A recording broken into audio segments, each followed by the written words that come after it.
From the moment Shamrock shamelessly pierced a bound helpless Loki, I thought he just has to beat him once he's freed. Here is why that can happen. We know Loki was captured by Shamrock's twin brother Shanks, although we don't know the exact circumstances. It could be that he didn't outright beat him but used another method. Loki calls Shanks a coward, which we know he is not, but there should be more to the story than Shanks just defeating him, and even if it is strictly the case, it must have been by a narrow margin, and we were explicitly told that nobody else could manage to subdue him prior to that. Now, Loki had been bound with sea stone cuffs for 6 years up until recently and has been bottling up anger. Loki is one of those berserkers who use rage as fuel in their fights. So, having been tied up at the realm of the dead for all these years will only add to the fire down the line, along with the events that preceded his arrest, which we are ignorant of still. To top that off, these foolish God's Knights, who came after him, did their best to aggravate him further. Gunko threw a series of attacks harassing the weakened giant with her arrows and abused his animal friends, only to have Shamrock, an arguably Yonko-level warrior, pierce him right through the abdomen and chest with a triple Cerberus sword. I don't know if you realize the amount of damage Loki suffered by such an attack in his state, but he still stood up and immediately began rampaging when freed, and not even entirely at that. Luffy would never expect him to stand up like that given his horrible wound that Zoro had just kicked as if it wasn't enough. Nevertheless, he was on his feet, towering over every other giant, and explicitly stated, "Even in my current state, I'm far from helpless. I will wipe you all out," as he proceeded to maniacally smack the Adam tree with the Ragnir and have a massive thunder strike from the heavens too as a result. What Shamrock did, whether he realized it or not, is give Loki what is known as a Zenkai boost in Dragon Ball. A Zenkai boost is essentially a character surviving a near-death experience, getting way stronger when healed. It is also typical in the One Piece world, where what doesn't kill you does make you stronger. We can assume Shamrock is around Shanks' level in terms of power, and we know Shanks fought Loki in likely equal level more or less. So Loki just got a power up, and his pent-up frustration also adds to it.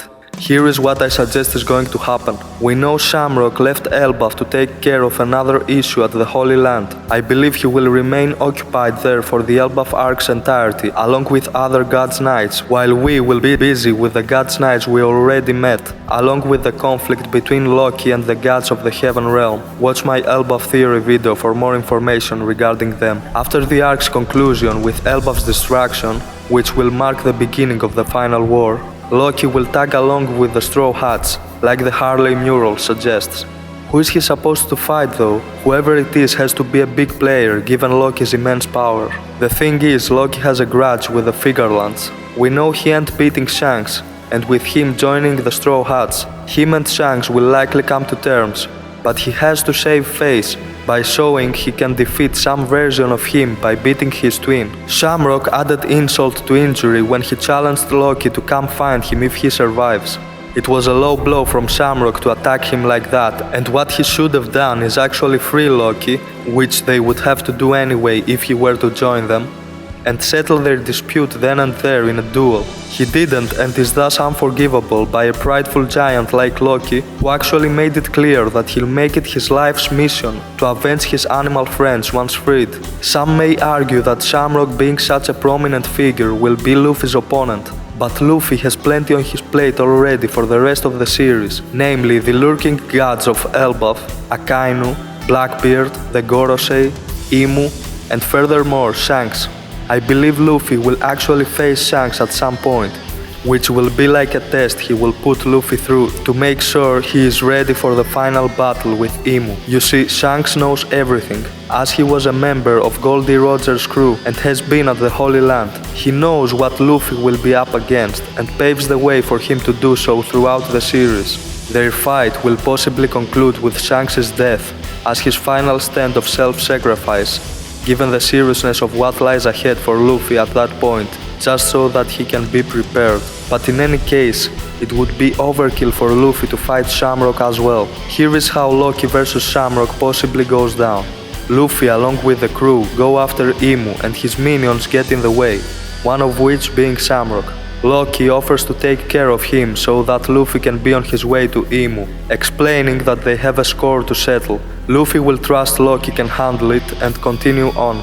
That's where an intense match takes place, with Loki eventually coming out on top. Tell me what you think. Is this how things will unfold? I'll be releasing more One Piece content, so stay tuned for that.